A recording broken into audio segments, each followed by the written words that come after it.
Hello student, welcome to my new video. आज का इस वीडियो क्लास 11th के स्टूडेंटों के लिए बहुत ही ज़्यादा इंपॉर्टेंट होने वाला है, क्योंकि आज के इस वीडियो में हम पढ़ने वाले हैं क्लास 11th केमिस्ट्री का 4th चैप्टर, जो है रासायनिक आबंध एवं आणविक संरचना। आज के इस वीडियो में हम बहुत ही इंपॉर्टेंट टॉपिक पर डिस्कस करने वाले हैं, जो है वैलेंसी मतलब संयोजकता। तो संयोजकता किसे कहते हैं, इस पर हम डिस्कस करेंगे। हमारा मेन आज का ये टॉपिक रहेगा संयोजकता का इलेक्ट्रॉनिक सिद्धांत। तो आज हमारा मेन टॉपिक क्या रहेगा, संयोजकता का इलेक्ट्रॉनिक सिद्धांत क्या होता है। पूरी तरीके से बेसिक से हम चलेंगे, आसानी तरीके से आपको समझ में आएगा। तो चलिए हम स्टार्ट करते हैं और समझते हैं जी कि संयोजकता किसे कहते हैं। देखिए, अगर हम संयोजकता पे नॉर्मली अगर हम बात करें कि संयोजकता किसे कहते हैं, वैलेंसी क्या होता है, तो सिंपल सा आप समझिए कि मान लेते हैं एक ये परमाणु है जी, एक ये परमाणु है, ठीक है ना।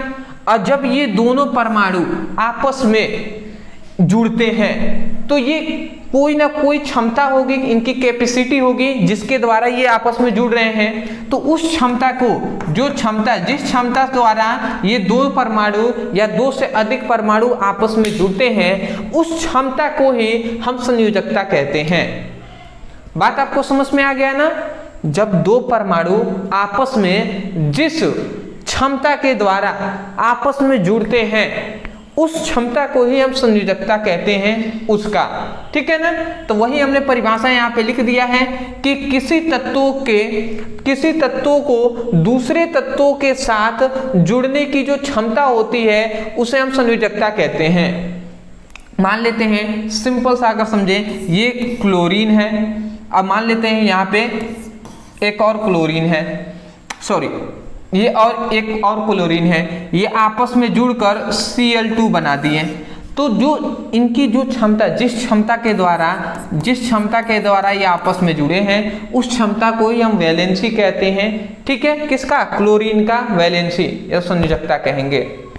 तो इस पर हमने डिटेल में वीडियो बना दिया है। यदि आप संयोजकता पढ़ना चाहते हैं, यूट्यूब पे लिखिएगा संयोजकता ब्रदर सर, इतना लिख कर सर्च करेंगे, वीडियो आपको संयोजकता पर मिल जाएगा, ठीक है ना।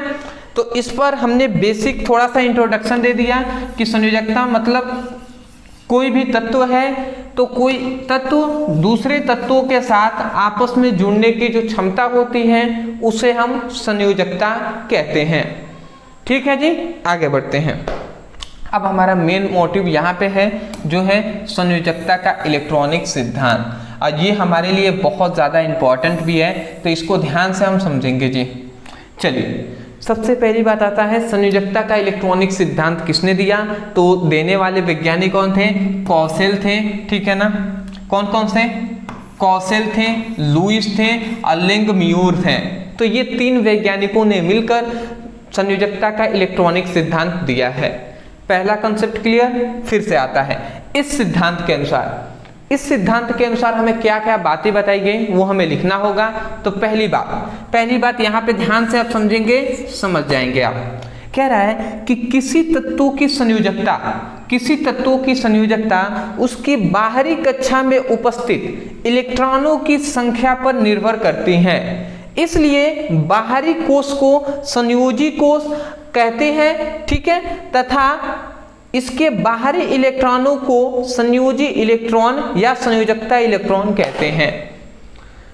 इसका मतलब आपने समझा, यहाँ पे हमारा फुल स्टॉप समाप्त होता है जी। यहाँ पे मतलब कहने का मतलब है कि कोई भी तत्व है तो उसकी संयोजकता किस पर निर्भर करती है। थोड़ा सा मैं यहाँ पे समझाना चाहता हूँ आपको यहाँ पे कि कोई भी तत्व है, मान लेते हैं कोई भी तत्व है, जैसे कि सिंपल सा मैं बताऊं तो मान लेते हैं जैसे कि मान लेते हैं ऑक्सीजन है, ठीक है। ऑक्सीजन में इलेक्ट्रॉनों की संख्या है 8। तो इसकी बाहरी कक्षा में पहले में तो 2 भर जाएंगे, उसके बाद 5, मतलब ऑक्सीजन की बाहरी कक्षा में 5 इलेक्ट्रॉन जो होते हैं वो क्या होते हैं, 5 इलेक्ट्रॉन होते हैं। तो जो बाहरी कक्षा है, तो बाहरी कक्षा में या बाहरी कक्षाओं के कोशों में जितने भी इलेक्ट्रॉन होंगे उनकी इलेक्ट्रॉनों की संख्या ही क्या कहलाएगी, उसकी संयोजकता कहलाएगी, ठीक है, मान लेते हैं कोई भी तत्व, मान लेते हैं X एक तत्व है, इसकी बाहरी कक्षा में 2 इलेक्ट्रॉन है, इसका मतलब इसकी संयोजकता भी 2 होगा। मान लेते हैं कोई अलग, मान लेते हैं X तत्व है, इसकी संयोजकता यदि मान लेते हैं 3 इलेक्ट्रॉन है बाहरी कक्षा में, इसकी संयोजकता 3 कहलाएगी। मतलब संयोजकता किस पर निर्भर कर रही है? तत्वों के बाहरी कक्षा के उपकोषों में इलेक्ट्रॉनों की संख्या जितनी होगी उतनी ही संयोजकता उसकी होगी। तो ये आपसे बात कह दिया गया, ठीक है, इतनी बात समझ गए। और इसीलिए जो बाहरी कोष होते हैं, जैसे ये नाभिक है, पहली कक्षा, दूसरी, ये तीसरी कक्षा हो गई, तो यहाँ पे इसलिए कहा जा रहा है कि इसीलिए जो ये बाहरी कक्षा है, तो उस बाहरी कक्षा को हम क्या कहते हैं? यहाँ पे कहा गया संयोजी कोष कहते हैं। इस बाहरी कोष को हम क्या कहते हैं? संयोजी कोष कहते हैं। और इसमें जो इलेक्ट्रॉन उपस्थित रहेंगे, इसमें जो इलेक्ट्रॉन मान लेते हैं 2 इलेक्ट्रॉन हैं, तो इसमें जो इलेक्ट्रॉन उपस्थित रहेंगे, इन इलेक्ट्रॉनों को संयोजी इलेक्ट्रॉन कहते हैं। बात आपको समझ में आ गया? तो वही बात यहाँ पे कहा जा रहा है, ध्यान समझेंगे। किसी तत्व की जो संयोजकता होती है उसकी बाहरी कक्षा में उपस्थित इलेक्ट्रॉनों की संख्या पर निर्भर करती है। इसका मतलब कोई भी तत्व है उसकी बाहरी कक्षा में यदि मान लेते हैं 3 इलेक्ट्रॉन है तो उसकी संयोजकता 3 होगी। इसका कहने का मतलब केवल इतना ही है, ठीक है। उसके बाद कहा जा रहा है इसीलिए बाहरी कोष को क्या कहते हैं? संयोजी कोष कहते हैं। बाहरी कोष अभी हमने बताया कि ये जो बाहरी कोष है उसको संयोजी हम कोष कहेंगे, और बाहरी जो इलेक्ट्रॉन है उसे संयोजी इलेक्ट्रॉन कहेंगे। तो यहाँ पे आपसे कह दिया गया कि बाहरी कोष को संयोजी कोष कहते हैं, तथा इसकी बाहरी मतलब इसके इलेक्ट्रॉनों की संख्या, इसके मतलब जो बाहरी कोष में इलेक्ट्रॉनों की जो संख्या है, इलेक्ट्रॉनों को हम संयोजी इलेक्ट्रॉन कहते हैं। क्या कहते हैं? संयोजी इलेक्ट्रॉन या संयोजकता इलेक्ट्रॉन कहते हैं। बात आपको कंफर्म हो गया ना? आगे बढ़ते हैं जी। दूसरा हमारा यहाँ पे इसी सिद्धांत के अंतर्गत हमें ये बताया गया कि बाहरी कोषों के जितने इलेक्ट्रॉन संयोजी क्रिया में भाग लेते हैं उस संख्या को उसकी संयोजकता कहते हैं। मतलब आपको समझ में आया क्या बात कहा जा रहा है? कहा यह जा रहा है कि बाहरी कोष है तो बाहरी कोष में जितने इलेक्ट्रॉन संयोजी क्रिया में भाग लेंगे, संयोजी क्रिया में भाग लेने का मतलब है मान लेते हैं सपोज दैट समझिएगा, मान लेते हैं कोई X तत्व है, इसकी बाहरी कक्षा में मान लेते हैं 5 इलेक्ट्रॉन है, और इसमें 5 इलेक्ट्रॉन में से 2 इलेक्ट्रॉन संयोजी क्रिया में भाग ले रहे हैं। संयोजी क्रिया का मतलब कोई एक तत्व है तो दूसरे तत्वों के साथ जुड़ना, तो जुड़ने में 2 इलेक्ट्रॉन मान लेते हैं जुड़ रहे हैं, ठीक है ना, 2 इलेक्ट्रॉनों की साझेदारी हो रहा है, दे रहा है या ले रहा है, तो उसी को संयोजी हम कहते हैं, संयोजन क्रिया कहते हैं। तो वही कहा जा रहा है बाहरी कोष में जितने इलेक्ट्रॉन संयोजी क्रिया में भाग लेते हैं तो उनकी जो संख्या होती है उसकी संयोजकता कहलाती है। मान लेते हैं इसकी बाहरी कक्षा में 5 मतलब इलेक्ट्रॉन है, परंतु संयोजन में क्रिया में मतलब एक दूसरे से जब 2 परमाणु आपस में जुड़ रहे हैं तो उसी को ना संयोजन क्रिया कहते हैं। तो जुड़ने में मान लेते हैं 2 ही इलेक्ट्रॉन कार्य कर रहे हैं, 2 ही इलेक्ट्रॉन जुड़ रहे हैं, तो इसका मतलब इस तत्व की जो संयोजकता होगी वो 2 ही होगी, 5 नहीं होगी। बात समझ गए ना? यही बात है, सिंपल सा। तो वही बात कहा जा रहा है बाहरी कोष में जितने इलेक्ट्रॉन संयोजी क्रिया में भाग लेते हैं उनकी जो संख्या होती है वही संयोजकता कहलाएगी उस तत्व की। आते हैं तीसरे पर। तीसरा है सभी परमाणु अक्रिय गैसों के समान अस्थायी संरचना प्राप्त करने के लिए बंध बनाते हैं। बिल्कुल सही बात है, ये तो हम जानते ही हैं कि प्रत्येक परमाणु चाहता है अस्थायी होना। किसके समान? अक्रिय गैसों के समान। जो वर्ग 18 में हमारे तत्व हैं वो सभी अक्रिय हैं। तो वही कहा जा रहा है सभी परमाणु अक्रिय गैसों के समान अस्थायी होना चाहते हैं, स्टेबल होना चाहते हैं, इस अस्थायी संरचना प्राप्त करके बंध बनाते हैं। मतलब सिंपल सा प्रत्येक परमाणु चाहता है कि हम अस्थायी हो जाए, स्टेबल हो जाए। तो स्टेबल होने के लिए ही वो किसी दूसरे परमाणु के साथ साझेदारी करता है या इलेक्ट्रॉन देता है या लेता है, मतलब बॉन्ड बनाता है, बंध बनाता है। समझ में आ गया ना? तो बंध क्यों बनाता है? क्योंकि अस्थाई होने के लिए। मान लेते हैं क्लोरीन है Cl, एक और क्लोरीन है, ये आपस में बॉन्ड बना लिए और ये Cl2 बन गया। तो ये Cl2 कैसे बना है, क्यों बना है, क्यों ये Cl आपस में जुड़े हैं? साझेदारी किए हैं इसलिए, क्योंकि ये अस्थाई हो सके। अब ये Cl2 बन गया, अस्थाई हो गया जी। मान लेते हैं यहाँ पे एक हाइड्रोजन है और यहाँ पे एक और हाइड्रोजन, ये दोनों आपस में क्रिया करके H2O बनाते हैं। तो H2O क्या है, अस्थाई है, स्टेबल है। तो ऐसा क्यों किया है? क्योंकि इसकी अस्थाई संरचना मिल गया एक, ठीक है ना? तो वही कहा जा रहा है सभी परमाणु अक्रिय गैसों के समान अस्थाई संरचना प्राप्त करने के लिए ही बंध बनाते हैं, बॉन्ड बनाते हैं। बात आप समझ गए हैं? स्क्रीनशॉट ले लीजिए पहले।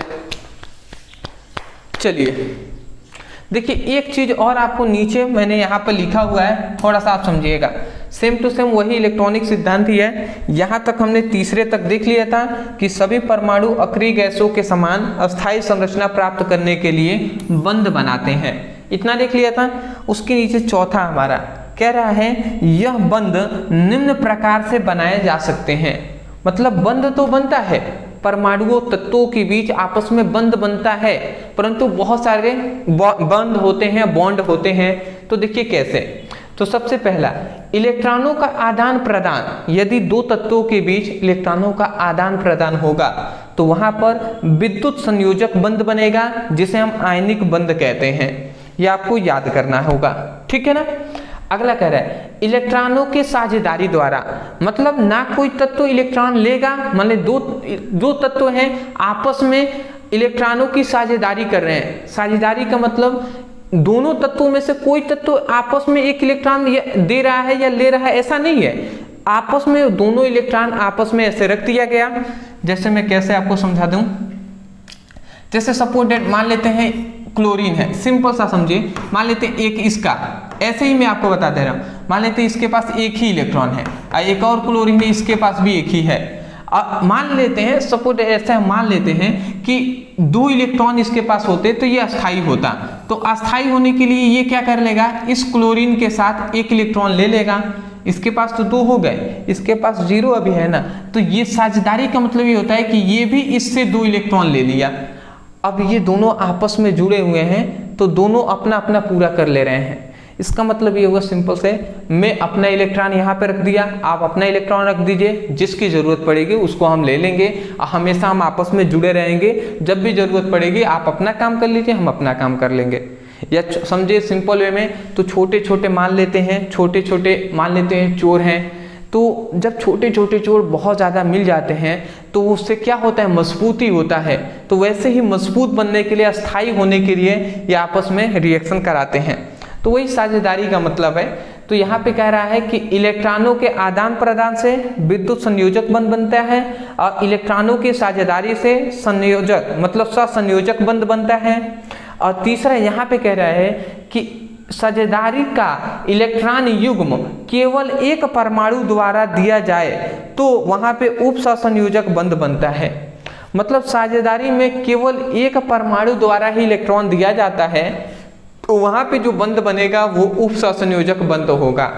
अगर डिटेल में आपको समझना है ना, सिंपल सा आप कुछ मत कीजिए, आप लिखिएगा आयनिक बंध ब्रदर सर, डिटेल वीडियो आ जाएगा। संयोजक बंध ब्रदर सर, इतना लिख कर सर्च करेंगे वीडियो मिल जाएगा। उप सहसंयोजक बंध ब्रदर सर। तो इस तरीके से लिखकर आप ये सभी टॉपिक पढ़ सकते हैं। बात आपको समझ में आ गया। ये हुआ संयोजकता का इलेक्ट्रॉनिक सिद्धांत, जो कि आज के इस वीडियो में मैं अपने तरफ से पूरी कोशिश किया है कि आपको आसानी तरीके से समझ में आ जाए। तो चलिए दोस्तों, आज के लिए इतना ही। मैं यही कहूँगा, वीडियो पसंद आया है तो वीडियो को लाइक करके चैनल को सब्सक्राइब कर दीजिएगा, क्योंकि आपकी सपोर्ट की बहुत ज़्यादा ज़रूरत है। दूसरी बात, कोई भी टॉपिक है जो आपको समझ में नहीं आता, हमसे स्टडी करना चाहते हैं, केवल मान लेते हैं संयोजकता के इलेक्ट्रॉनिक सिद्धांत पढ़ना है, यूट्यूब पे लिखिए संयोजकता का इलेक्ट्रॉनिक सिद्धांत ब्रदर सर, इतना लिखकर सर्च कर लीजिएगा, वीडियो आपको मिल जाएंगे।